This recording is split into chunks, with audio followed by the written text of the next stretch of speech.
Paul Scotham from CPS. You call this a complex case. Is that a technical term, or are you genuinely saying this was a very complex case? It's a purely technical term for matters that are referred to my unit. We're called the complex casework unit, and there are various criteria that would cause a case to be referred by the normal units within the Crown Prosecution Service, or indeed investigating officers that look at the case they have very early on and think that this may be something that meets the criteria, it's something that we ought to be dealing with, and refer it to us for us to make a decision as to whether we should be dealing with it or not. And then that is obviously ratified by the senior management, and we will take control of the case.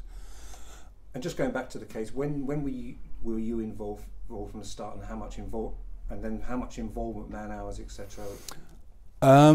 We were made aware as a unit. It was one of those cases that was referred straight to the complex casework unit, really because of the sensitive nature around it, and there were elements then being suggested of racial hatred involved in this that may have been a factor concerned. That clearly a sensitive matter. The fact that it was high profile both nationally and internationally, and there were concerns within the local Polish community and the other communities in Harlow with regards to what had actually happened. It was felt that for those reasons it was best dealt with by my unit, and for that reason we took it on, and that would be within I think about 10 days of the actual offence occurring. And from that point on I had close liaison with officers from DCI Passmore's team, and obviously that's a major investigation team. By its very nature they deal with cases that regularly come to us, so we've got a very good interaction and working relationship with that unit and the officers in there. So we were able to just continue that rapport, and I was able to go across to their station in Harlow to discuss the brief outline to the case as it was then, where their investigation was going, what evidence they got. And obviously we discussed possible avenues of evidence or investigation that they should pursue, which they did, and then we had regular meetings. Ordinarily, a lawyer on my unit would deal with approximately 20 to 25 of these type of cases at any one time. So it would be fair to say this soaked up quite a bit of work, particularly in relation to CCTV evidence, where I was able to come across for several days on the trot and look at hundreds of hours of CCTV evidence, and just to go through everything that the officers identified and to look at the aspects of that evidence to see it impacted in any way or led us to any conclusions, so that I could make the correct decision. Because it doesn't look like a type of case that you could dip in and out of, could you? Not at all, no. It's one of those cases, because of the volume of evidence involved and the desire to obviously achieve the right result as quickly as possible. That doesn't mean that it would be rushed or anything, and it's obviously highly important we arrive at the right decision, and that right decision is based on all the evidence. But there was quite clearly some concern that the matter should be dealt with as expeditiously as possible, in order to simply answer any fears that the community have got and answer some of the questions that have been raised in the media and abroad in other governments.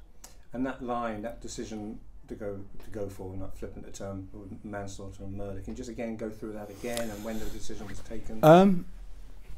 It is obviously the reviewing law's decision at the end of the day, and it's based on the legal requirements of each offence. And one looks at murder, and the requirement for that is that the act, if you like, the punch, the blow, whatever, the stab or anything, has to be accompanied by elements of intent. And the evidence must show that the intent was to do the victim either death or serious harm, so really serious harm, which would be grievous bodily harm. So a stabbing, one would say yes, that's an intent to do really grievous bodily harm. One sees where attackers are kicking somebody on the ground, quite clearly the presumption is they're intending to do him serious bodily harm. Manslaughter simply requires that the attacker intends to do some harm, and that can be the most minimal harm whatsoever. So a slap could do it, you know, quite clearly a sting to the face is harm, and that would be enough. Or they've simply got some foresight, that the average person would have some foresight that some harm could be caused. Again, the stress is some harm, and it's fair to say that in a case like this, where the Crown's case was that this was one blow from behind to the head, you couldn't say that was an intent to kill, quite clearly. One couldn't say it was an intent to do really serious harm, but quite clearly anybody would have the foresight that some harm could result from such a blow, and therefore the elements of manslaughter were fully made out, and that's why that was my decision to charge that offence. Were you, this may not be in your remit, so to speak, but were you surprised at how the story became political, and did that put any pressure on you to do your job? I was surprised at the speed with which it became political, and given the environment that was going on in the background at the time, and we're aware that Brexit had just been announced, and certain elements seized upon that, and I think tried to link the two. Again, absolutely no evidence in the cold light of day to do so whatsoever, and that was part of our reviewing process. But no, it is, once it comes into my unit, it stays part of the unit's remit, that we look at every case totally impartially and purely on its evidential value. Chief Inspector Matt Cornish, this investigation, they've called it a complex investigation. Could you just give a little feeling why this was a complex investigation? I think there were lots of different factors involved in this. I think there was the international aspect with regards to the Polish communities and the Brexit being live at the time. And I think, let's not forget, a man lost his life, and that's always going to be a complicated investigation. From my perspective as the District Commander of Harlow, we had community issues that we had to contend with, and we had to manage the hate crime reporting and some of the perceptions that were going on. Correctly or incorrectly, there was the view within Harlow that we had issues that we weren't aware of. So we needed to understand that and understand our community better. And can you go a little bit into what the hate reporting mechanisms that you put in place as well? Certainly. We've got a system now, we call it the HIRCs, which is the Hate Incident Reporting Centres. And within Harlow, with a pilot, we've created 10 of these centres. They're at your Citizens Advice Bureau, your job centres, and we've trained 220 people that work within these 10 centres. None of them are police officers, none of them are affiliated to the police, and they're there really to engage with the community in their day-to-day work, and they will help members of the community that come forward to say they've been the victim of a hate crime. They'll help them report it to the police, because that way we can understand the issue and we can help them to resolve it. I guess the term lessons, have you learned any lessons from this whole investigation at all? What would you say? I can't talk about the investigation lessons, so I can talk about the community aspect, and from our perspective I think it was a really useful exercise to actually refresh our community engagement and look at the barriers, because I think this tragic incident took us a little bit by surprise in that the feelings of the community were quite high, and I'm not convinced we necessarily knew them all. And so from our perspective, the lessons we've learned are better engagement, a more productive engagement, and our hate crime reporting is massively improved since this as well. And when you say the community, do you mean the Harlow community in general? Yes, I do, yeah. Within Harlow community, we've got a number of different diverse groups and race, religions, orientations, and we didn't fully understand the picture, and I think as a direct result of this we created a 12-week plan within the Stowe area to help us better understand that, and that plan is transferable to other areas within Harlow, so we can do the same within Harlow and help those people. Can you understand the sort of the upsets of a lot of people in Harlow felt that Harlow had been politically hijacked in that way? Can you understand the feelings from people? Yeah, absolutely, and that was reported to me on many occasions. A lot of the local residents that I spoke to felt that it was being misreported in the news, and it was not as would appear. This was a tragic incident where someone lost their life, but they do feel it was hijacked around Brexit, and they feel it was hijacked for political purposes.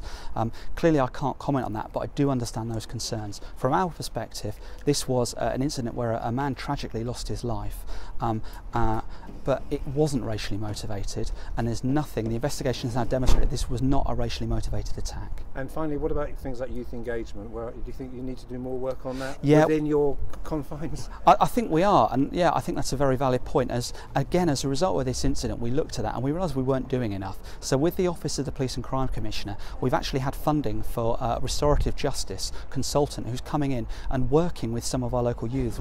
Within Harlow, we've had workshop with some of our troubled youths and the police officers. We're working within some of the schools. Certainly we're going to be at the Aspire Academy. They're hugely supportive, and they're enabling us to work with them and hopefully break down some of the barriers that will stop this and nip it in the bud. DCI Passmore, would you describe this as a complex investigation? It was a complex investigation, and actually what made it complex to some extent was, of course, the very initial reports that this was Brexit related or potentially Brexit related, so it did bring some pressure on, it has to be said. What it did actually, I suppose, that could be slightly different from another investigation, a similar investigation, was to take that investigation much wider. We really needed to understand the full build-up to this investigation, so we've done many more hours of build-up to fully understand, is there anything there? Was there something that had gone on that evening that could have been linked in some way to Brexit? We couldn't see it, in all honesty, but we did the work and made sure we did the work and made sure we did thorough viewing of all of that CCTV to piece together a detailed sequence of events. And it's when you start to look at that sequence of events, then actually it becomes perfectly clear that this was nothing at all to do with Brexit. And actually what the investigation was about was the unfortunate coming together of two groups and two individuals a silly argument and a punch thrown that sadly ended someone's life. Was it a tough investigation that way? Did you feel that there was not political pressure, political investigation, whether it's from politicians or indeed from senior ranks? Yeah, no, I think actually the pressure really just came from a media aspect. That was where the pressure came from.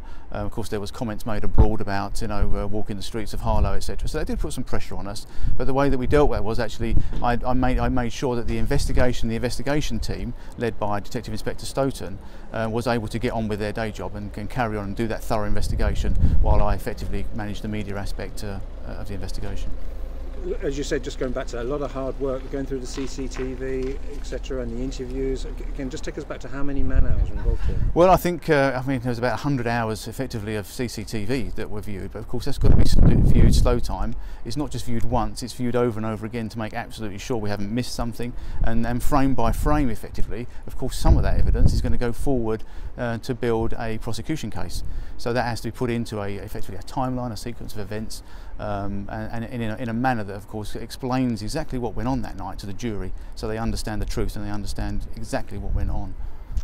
Did you ever do a lot of liaising again with from the Polish angle, whether it's family or Polish police? What was their involvement? Yes, there? Well, of course, as we know, 2 police officers came over from Poland, and they were actually instrumental in establishing, I think, some confidence and some belief in us that we really were out to get the truth. As we are with all of our investigations. But I think there was a perception, certainly that I picked up on from the Polish community, that may suggest that we may just do a very broad brush, quick investigation, and how unfortunate it was, but it was a Polish man and we wouldn't take it that seriously. Well, by God, we took it very, very seriously, and we would have done in any case. I mean, I'm proud of all of our investigations and all the investigations that I do, myself and in Essex, that we get to the truth. We do everything we can to get to the truth. So it would have made no difference in all honesty, but what those Polish officers coming over did, they helped us to break through that and get into that community and get some trust in that community that we were out to get the truth one way or the other. I know my Polish colleagues and journalists and broadcasters are just near. Do you think you've convinced, and they'll report back to Polish television and very high profile Polish television, do you think they're convinced? Do you know what? I'd be really disappointed if they're not, because we really did work hard. We really worked hard, and this was massively based on CCTV. And actually, the amount of work we did and what came through in the courts, and I think in the meetings that we've done today with the Polish reporters, I hope we've broke through and we've managed to convince them that we really did do a thorough job, and we can be trusted to do a thorough job and get to the truth, regardless of who's ever assaulted in the future, God forbid.